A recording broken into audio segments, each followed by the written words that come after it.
It's your girl Ash, and I am back with another video. And today I'm going to be reacting to Top 10 Worst Animal Skeletons by Sam Anella Academy. We already know Sam is funny, very informative as well. If you guys would like to check out my other Sam Anella reactions, the link will be up at the top. And if you haven't subscribed already, what are you waiting for? Hit that red button so you could be a part of the family. Don't forget to give your girl a thumbs up. Yes, hit that thumbs up button. Enough of me talking. Let's get straight into this reaction. This video is sponsored by Skillshare.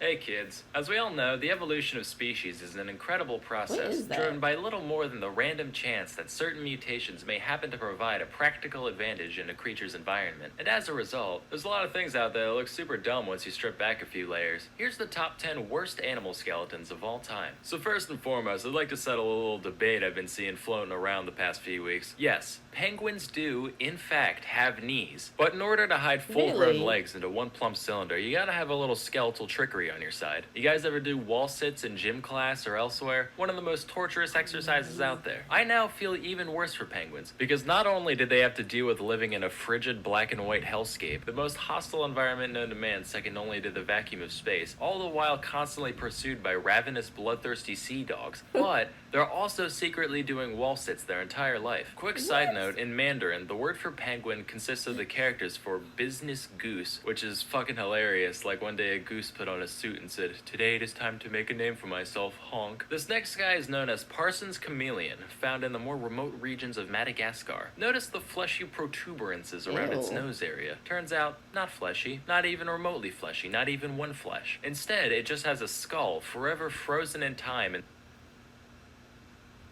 that is so strange. Oh my gosh. Yeah, that's like definitely weird looking.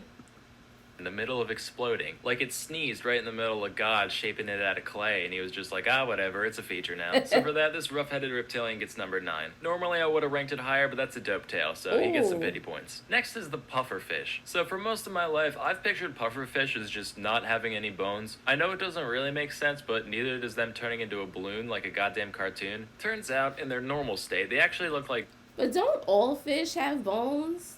Some type of bones? Oh, that's how it looked? Oh my goodness. Lord have mercy. They have a lot of bones. this, and when they inflate, those concentric rings of spine slide outwards past one another to cover the full area, like the aperture of a camera lens expanding to cover the full frame of the fish. The sheer ingenuity of this design has shattered my childhood dream of real-life balloon animals, which has earned the pufferfish the number 8 spot on this list. Now, if you've gotten around to certain zoological circles, you've been shown this skull and been told, yes, that comes from the dwarf elephant. Oh, you've never seen one? That's because, they're extinct. And that thing in the middle? Yes, nothing more than the nose hole to which the trunk connects. However, if you're a rational, free-thinking adult like me, you can look past the lies spoon-fed to you by Nat Geo and other liberal media outlets and see this for what it is. A cyclops. Next is the orca, otherwise known as the killer whale, the panda torpedo, or the SeaWorld slave. Its skeleton is fairly normal at first glance, but check out this little thing under here. That little... What is that? Hold on. And it has a pelvis? Oh, wait. That's the flipper, the cervical vertebrae, the head. Yo, I wonder how many bones.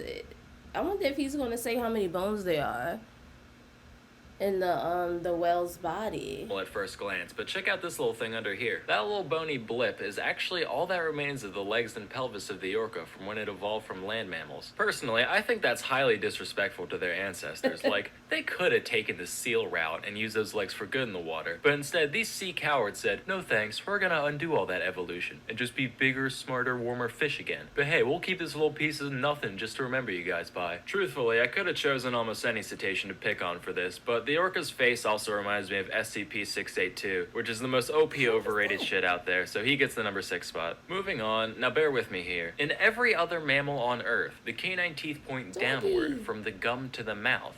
You know, like a tooth. But this guy, known as the Babirusa, said, "Huh," and decided to have them grow up through the entirety of its fucking snoot and out the other end, which is the most nonsensical thing I've ever seen. Like, toenails out the front? How cliche. Let's make them go through the whole foot instead. Look, now I can kick good behind me. That's not all, though. These tusks also keep growing for the creature's entire life, which isn't...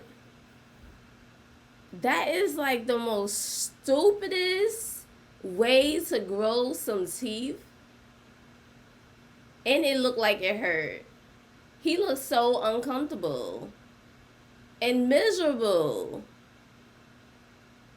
How the hell do they eat?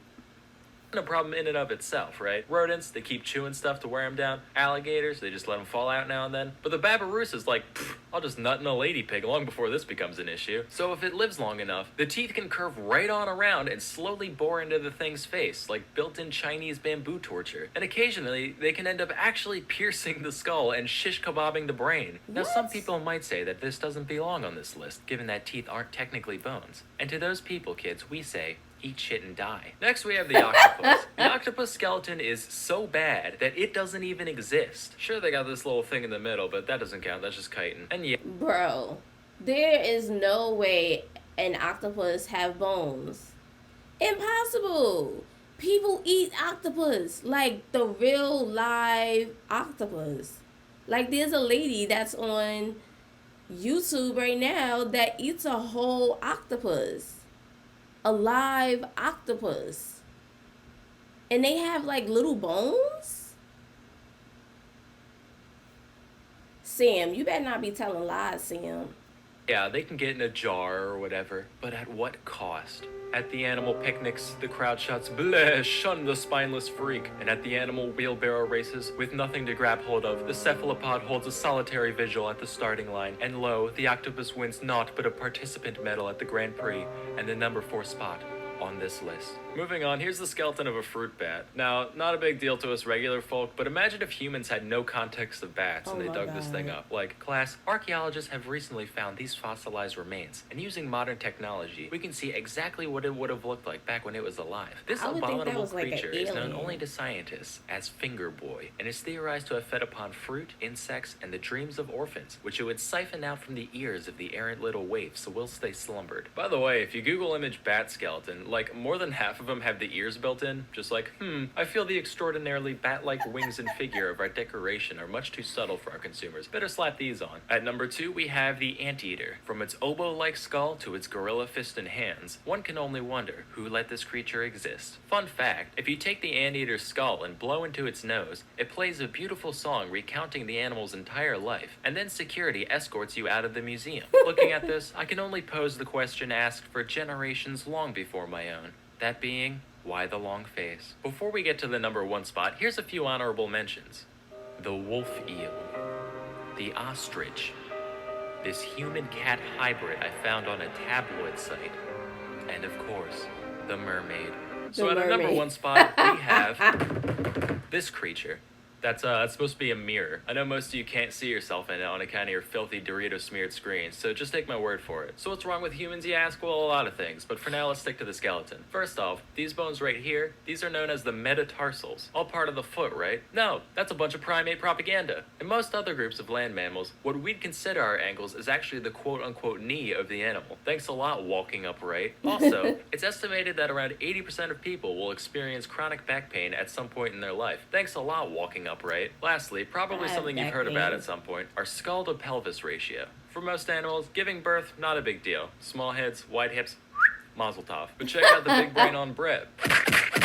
Throws a real monkey wrench in the works there. For a while, it led to some problems till those extra brains figured out how to work around it. So I guess you win this round, humans. But that doesn't stop you from also winning the number 1 spot on the worst skeletons of all time. But hey, just because you'll forever be flawed on the inside doesn't mean you can't improve yourself on the outside. That's why you need to try Skillshare. Skillshare is an online learning community with over 25,000 classes in design, business, technology, and more. Premium membership gives you unlimited access to high-quality classes on must-know topics, so you can improve yourself skills, unlock new opportunities, and do the work you love. For all my life, I thought I knew how to make a grilled cheese. Then I saw this class, and I realized I didn't. Now I do again, but those few minutes between seeing the thumbnail and finishing the course were a dark time in my life. But let's say you don't like grilled cheese. Well, you must be either vegan or dead, and either way, you probably smell terrible. What better way to soak up that earthy must in your home than with a hand-selected houseplant known to improve air quality? You can even put googly eyes on it. Aw, it's like I have a friend. Join the more than 7 million people already learning on Skillshare today with a special offer just for my viewers. Everyone who visits the link in the description can get 2 months of unlimited access to the 25,000 plus classes on Skillshare for absolutely free. So please, put down that bone broth and start sipping some brain juice today. Anyway, that's all for today. Till next time, I'm Salmonella, and I'm still scared of swine flu.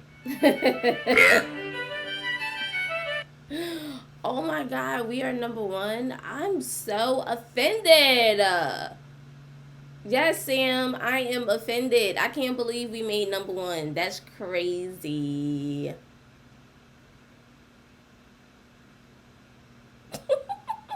Comment down below. I hope you guys enjoyed this reaction. Give your girl a thumbs up, share, all of that good stuff, and I'll see you guys in the next video. Bye, fam.